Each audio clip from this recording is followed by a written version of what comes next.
So what are those buildings?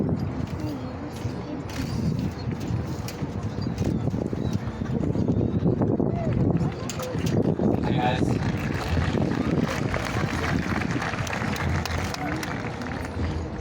Good evening to all parents, faculty, friends, administrators, honored guests, members of the community, anyone else I forgot to mention, and of course, the class of 2026.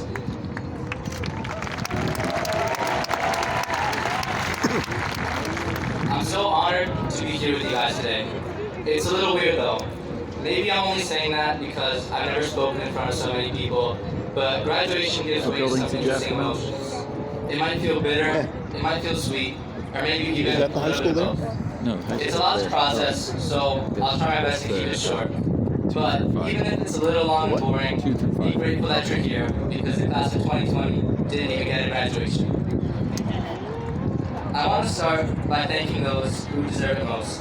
While graduating is our own individual accomplishment, it couldn't have been done without these people to steer us in the right direction. Which is the 6th, I first 7th, need to thank that my mom was and the- dad, who are right over there. That's been my school for.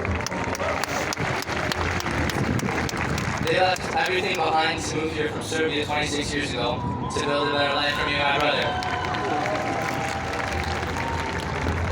They sacrificed time, money, and way too much sleep.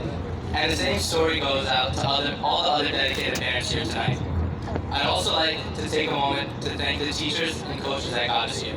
So many of them care well beyond their paycheck, which I'm sure they silently complain about, but they still show up anyways.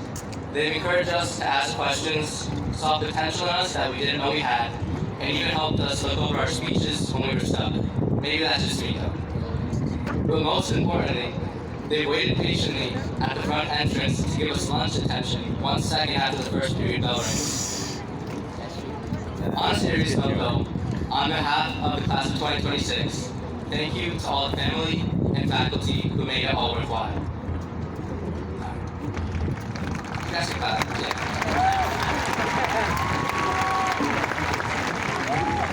Now, don't get me wrong, I was ecstatic when I realized I was going to give a speech here today. But I must admit that I was a little bit confused. I wasn't exactly sure what the title of Salutatorian really meant. And judging from the amount of mispronunciations of the word I've heard, it seemed like other people weren't too sure either. So, to clear things up, I decided to give you guys a definition.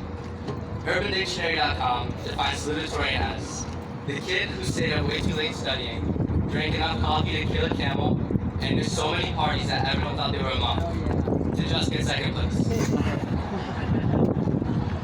When you see me up here with all of my medals and my cords, it might seem like I know a lot of things. Well, maybe not as much as the valedictorian, but that's besides the point. The truth is though, I'm still just trying to piece things together. The age-old question of what do you want to be when you grow up, it still haunts me tonight. We're only just becoming adults, but we're expected to have a plan right now for what's essentially the rest of our lives. The thing about plans though, is that they don't always work out. At least, not in the way you expect them to. Looking back on my time here, a lot of what I hoped for never happened. But on the contrary, so many good things happen when I least expected them to. It's really hard to predict our lives, but I think that that's kind of the point. Imagine, if you would, that you got to choose right now how the rest of your life would play out. Every conversation, every relationship, every breakfast, lunch, dinner, World Cup match, how boring would that be? I'm not saying that plans are all bad, but they can take some of the enjoyment out of our lives if we take them too seriously.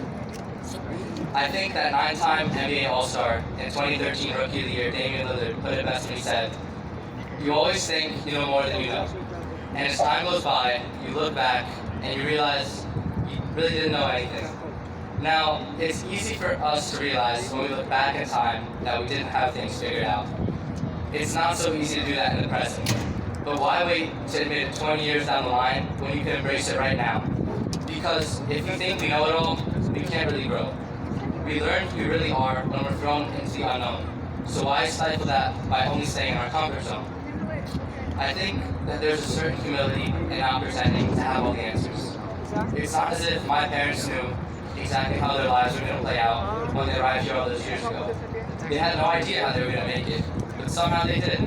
We're kind of in the same boat. We might have some plan for our lives, but the smallest thing could completely flip them on their head.